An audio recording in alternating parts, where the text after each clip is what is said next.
શ્રી ગણેશાય નમઃ. સ્વાગત છે મિત્રો આપણી યુટ્યુબ ચેનલ સત્સંગ દર્શનમાં. જય પુરુષોત્તમ ભગવાન. પ્રિય ભક્તજનો, આપ સૌનું હાર્દિક સ્વાગત છે. આ પવિત્ર પુરુષોત્તમ માસની દિવ્ય કથામાં પુરુષોત્તમ માસ એ ભગવાન શ્રી કૃષ્ણને અતિ પ્રિય એવો મહિમાવત મહિનો છે, જેમાં કરવામાં આવેલા ભક્તિ, દાન, જપ અને કથા શ્રવણથી અનંત પુણ્ય પ્રાપ્ત થાય છે. આજે આપણે સાંભળવા જઈ રહ્યા છીએ ગધેડાનો ગોલકવાસ નામની અદ્ભુત અને ચમત્કારિક વાર્તા. આ કથા આપણને શીખવે છે કે ભગવાનની કૃપા ક્યારે, કોના પર અને કેવી રીતે વરસે તે કંઈ કહી શકાતું નથી. માત્ર પુરુષોત્તમ માસનો સ્પર્શ પણ જીવનને પવિત્ર બનાવી દે છે. આ કથા દ્વારા આપણને ભક્તિ, કરુણા અને ભગવાનના અપરંપાર મહિમાનો અનુભવ થશે. તો ચાલો શ્રદ્ધા અને ભક્તિભાવથી સાંભળીએ પુરુષોત્તમ માસની પાવન વાર્તા, ગધેડાનો ગોલકવાસ. એક હતું ગામ. એ ગામમાં બે બાઈ રહે. બેયને એવા ગાઢ સખીપણા, એકમેકને જોયા વગર ન ખાવું ફાવે, ન ઊંઘ આવે. એ બેમાં એક માલણ અને બીજી કુંભારણ. માલણ ઘણી ભલી અને દયાળુ, વ્રત તપ કરે, ધર્મ ધ્યાન કરે, ઉપવાસ એકટાણા કરે, યથાશક્તિ દાન દક્ષિણા દે. ત્યારે કુંભારણ જીવની ભારે ટૂંકી. કાંઈક આપવાનું નામ પડે ત્યાં તો એના અંધારા આવી જાય. એમ કરતાં અધિક માસ આવ્યો. માલણ તો રાજીના રેડ થતી હતી. કુંભારણને કહેવા લાગે કે ચાલો વ્રત કરીએ. કુંભારણ બોલી કે મારાથી ભૂખ્યા રહેવાય નહીં, મારે તો કાંઈ વ્રત કરવા નથી, તું તારે કર અને સ્વર્ગે ભોગવ. માલણે બહુ સમજાવી ત્યારે કુંભારણ એકટાણા કરવા તૈયાર થઈ. પછી વાત આવી દાન દક્ષિણાની. કુંભારણ બોલી કે પાય કરીને પૈસા ભેગા કર્યા છે, એ તે કાંઈ આપી દેવાય? ગળપણમાં ખાવું શું? શિયાળાનું છાણું ને જુવાનીનું નાણું સંઘરીએ કામ આવે. મારી પાસે તો કાચા માટલા છે, હું દક્ષિણામાં દઉં. માલણ બોલી કે એ તો ગોળ કરતાંય ગળ્યું. માટલાનું દાન તો અતિ ઉત્તમ. બંને વ્રત આદર્યા. રોજ નદીએ સ્નાન કરવા જાય. બ્રાહ્મણ વાર્તા કરે એ સાંભળે. માલણ પોથી પર પૈસા મૂકે ત્યારે કુંભાર પોથી પર માટલું પધરાવે. જિંદગીમાં કોઈને કાંઈ દીધું નહોતું. માટલું દેતા સે જીવ ચાલે, માટલું પછાડતા જ ફૂટી જાય. એમ કરતાં છેલ્લો દિવસ આવ્યો. માલણ તો વહેલી ઉઠી બગીચામાં હતા એટલા બધાય ફૂલ વીણી લીધા. બજારે જઈને વેચ્યા તો એક સોનામણ મળી. એ બ્રાહ્મણને દાનમાં દીધી. પછી હરખાતી સખી પાસે જઈને પૂછવા લાગી કે તું દાનમાં શું દઈશ?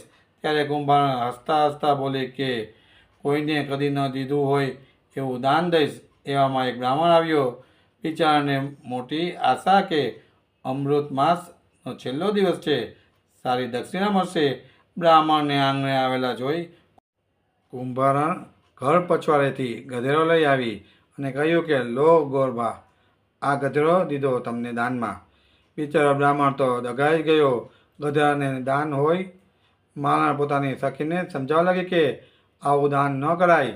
આવા દાનથી પ્રભુ રીઝે નહીં, રૂઠે. પણ કુંભારણ એકની બે ન થઈ. એ તો ત્રાળ પાડીને બોલી કે દીધું એ દીધું. જો ગોરબા ગધેડાને ન સ્વીકારે તો ટાટિયા ભાંગી નાખું. બ્રાહ્મણ તો ડરી ગયો. એ ગધેડા લઈને ચાલતો થયો. અડધા રસ્તે જતાં ગધેડો ચક્કર ખાઈને પડ્યો. તત્કાળ એના પ્રાણ છૂટી ગયા. વૈકુંઠમાં ભગવાન વિષ્ણુ અને લક્ષ્મીજીની વાતો કરી રહ્યા છે ત્યાં ગધેડો દેખાયો. ગધેડાને જોઈને લક્ષ્મીજી બોલ્યા કે પ્રભુ, ગધેડો અહીં ક્યાંથી? ત્યારે પ્રભુ હસતા બોલ્યા કે દાનમાં આવ્યો છે. મળેલું દાન તો હંમેશા આંખ માથા પર ચડાવવાનું જ પડે. જેવો ભાવ હોય એવી ભક્તિ ફરે, જેવા કર્મ હોય એવા ફળ મળે. આ બાજુ મૃત્યુલોક પર વ્રત પૂર્ણ થયા પછી માલણે પ્રભુને પ્રાર્થના કરી કે હે પુરુષોત્તમ પ્રભુ, મેં જેવા ભાવથી તમારું વ્રત કર્યું છે એવું ફળ મને મળજે. તત્કાળ એના ઘરમાં સોના મોહરની વરસાદ થયો. માલણની આંખમાં હર્ષના આંસુ આવી ગયા. એ ગદગદ હૈયે પ્રભુનો પાર માનવા લાગી. અહીં કુંભારણે પણ એવી જ પ્રાર્થના કરી, પણ આ શું? પ્રાર્થના પૂર્ણ થતાં જ ઘરમાં ગધેડાના લીંડા વરસવા લાગ્યા. જોતા જોતામાં તો ઓસરી અને ફળિયું ભરાઈ ગયા. કુંભારણ તો બેબાકરી થઈ ગઈ. દોડતી દોડતી પોતાની સખી પાસે જઈને કહ્યું કે ગજબ થઈ ગયો, ફળ મળવાની વાત તો દૂર રહ્યું, આ તો ગધેડાના લીંડા વરસે છે.